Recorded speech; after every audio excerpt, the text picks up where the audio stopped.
What's going on, guys? Paul here. Welcome back to another Cardano video. If you're new, make sure you hit the subscribe and the notification bell so you never miss any of these Cardano updates.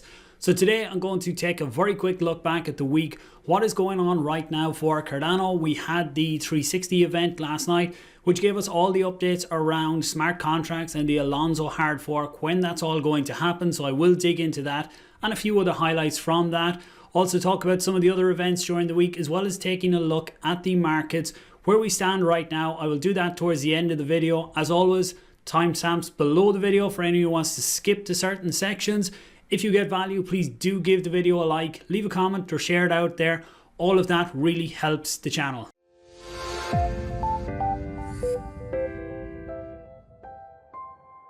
Okay, so I'll start here and use my Twitter as the source here, because basically what I do here is put out any information that I find about Cardano or anything that's going on here, and my Telegram announcements channel. So you can see here I put out the summary for the last epoch. It was a good epoch, really good epoch for both pools, and the payout was for the previous epoch, which was way above average returns, especially for pool 2. Pool 1 was above average, pool 2 was way above. This current epoch, pool 1 is down slightly on luck with 83%, and pool 2 is way above again with 143.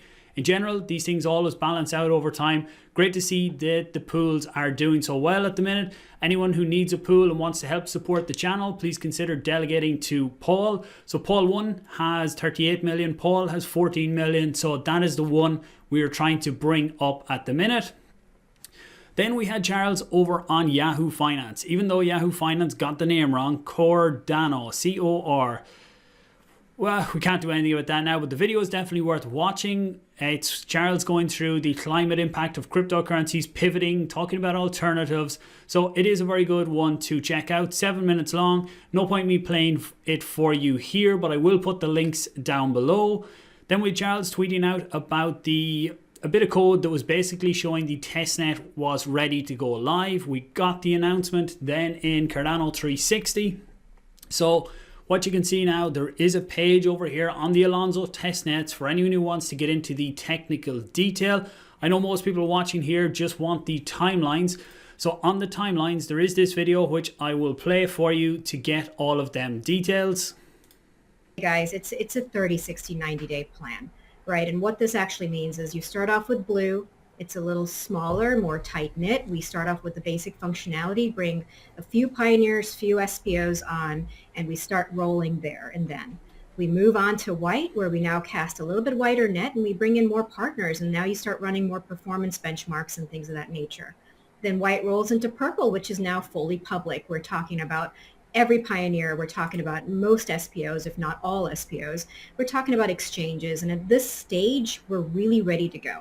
And I know Nigel and the delivery team have spoken about the kind of the red stage and then the black stage, but those are really tiny stages, so it's really all about the purple. Once you get to the purple stage, we are pretty much close to the hard fork combinator event within that 30, 60, 90-day window, from start to blue, ending with purple. So there you have it. So basically, in summary of that, these are the timelines here. What we have is that over the next 90 days, over the next 3 months, you are going to see a rollout, starting out with small groups being onboarded to the testnet, coming up to purple being the, I suppose, the pivotal point, which is around the end of July, beginning of August. This is when all SPOs are in. We start upgrading our nodes, which are part of the infrastructure. Exchanges start updating all the wallets and everything there as well. Because with Cardano hard forks, anyone who is new, if you've heard of hard fork within another cryptocurrency, generally there's a new coin created and it can be a mess. With Cardano, it's a lot different. All of the work is done up front. There is no new coin being created or anything like that. And when it actually goes to rollout, it is a very smooth process because the work has been put in before that.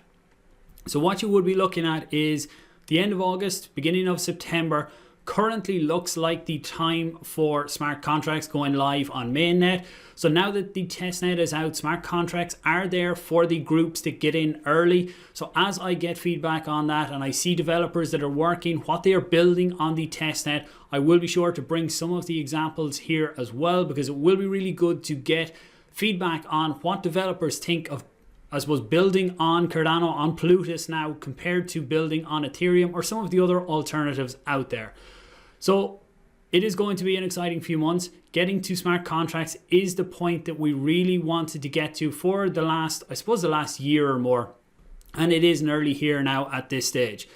So that was it on the smart contracts, the rollout. Marlowe Run is another application that has been launched as well. And what this is it's basically, it's a GUI interface that lets anyone build smart contracts without having any coding or programming experience. So I did have a page. There is a webinar on the 3rd of June, so you can check that out there, anyone that's interested. There was also in the Cardano 360 event here, you can see on screen, there was a section that runs through how this all works, and it's drag and drop for creating smart contracts. So again, this is something that could be extremely big going forward when the smart contract, I suppose, the need for smart contracts grows, and when there are more and more people looking for this type of technology. As I've said a few times now, I think the demand for smart contracts is going to grow exponentially over the next few years. And when you have tools like this that make it so easy for anyone to build them, then I think Cardano is definitely going to be one of the leaders in the space. So that was really it on Marlowe. What else did we have here? As well as that, the ERC20 converter, that was a post by Kaizen that I shared with a screenshot of it. And if you come over to the Cardano 360 event, there is a demo showing how that all works, how you can convert Ethereum tokens over to Cardano. So the testnet is going live in June. That functionality will be on the testnet. When it is, I will try and do it myself and do it to show you guys in a video how it all works as well. The demo here made it look very easy, so I am looking forward to trying it out for myself as well. And if you look at the Cardano 360 event, there are timestamps for all of the different parts of it if there's parts that you want to dig deeper into. Generally now they have been putting out a summarized version as well, so I would expect that out today as well. So that's kind of it. You can see Paddy put out a post there from Shamrock Pool that we are working on something. So next week, hopefully version 1 will be out for that as well. Okay, so taking a look at the charts then, what you can see here is the Bitcoin USD chart on the 4-hour.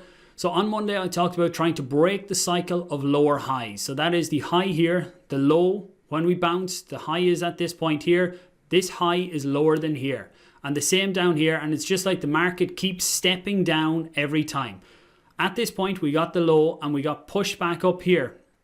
And what you see is we did push higher than the previous high. So that meant that we were breaking the lower high cycle. Again, the pullback was a higher low than down at this point, pushing up to a higher high than here and then here. So we started to turn a corner with Bitcoin. Once again, the pullback, the low was higher than here, pushed up. But this time we didn't break the high of this point.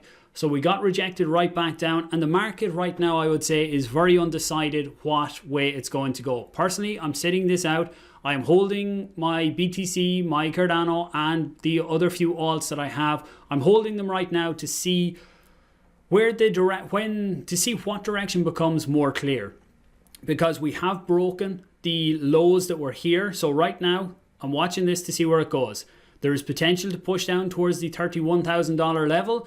If we broke below that, things could get bearish very quickly.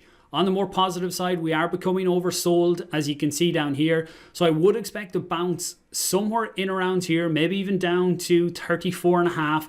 Get a bounce around here to push to the upside. If we get to push to the upside, this point here is what we're going to see. I would say a decent amount of resistance at this point, especially around that $39,000, $40,000. If we can break this, then things will start to get a little more bullish. But even at this point, it still won't be decided whether the market overall is bearish or bullish. For me, that's what I'm watching on Bitcoin. On the ADUSD chart, again, things were starting to look nice. We broke the trend of the lower highs. And as you can see, the level that I drew on Monday's video here, where I said we needed to break into it, get above it and hold above it. For a while there, it was looking good. We broke through it here, strong break through it, up above, and even the pullbacks were then holding above that 160 to 170 region. But this morning, things have turned south, and once again, it is Bitcoin pulling the market down. what you can see with the pullback that's on right now, we are holding above the low at this point. So the ADUSD chart looks a bit better than the Bitcoin chart. Once we hold these 143, I suppose $1.43, this is an important level. If we break that, then there is not a whole lot in this area here to stop a fairly decent drop down. And that would be activated by Bitcoin going towards the $31,000 level. As much as we don't like it, Bitcoin is very much in control right now, and it is pulling and dragging the market as it goes. If we look at the ADA BTC chart, we've just crossed below the 4,200 sats level, but right now things are holding relatively strong on the ADA BTC chart. Anyone new, this is the price of ADA against Bitcoin. I always keep an eye on this because long term, you want to see your coin, I suppose, outperforming Bitcoin. And that's what we see here. We had the big run up, then we had the pullback. So you can see even on this chart, we are having the high is here, pullback and up, a lower high, once again, a lower high. So right now we are forming the lower high pattern on the ADA BTC chart. So we really need to see it breaking up in the next few days to break this 4,600 sats level. So I hope that people have got some value from this video. If you did, make sure that you give it a like, leave a comment, let me know down below any thoughts on the market or what is coming for Cardano over the next few months. Because no matter what the markets are telling us short term, long term, with everything I seen yesterday, I am extremely bullish on where Cardano is going to go. And I think it's going to be a very exciting few months ahead for anyone holding ADA. Thanks for watching, guys. I will talk to you soon.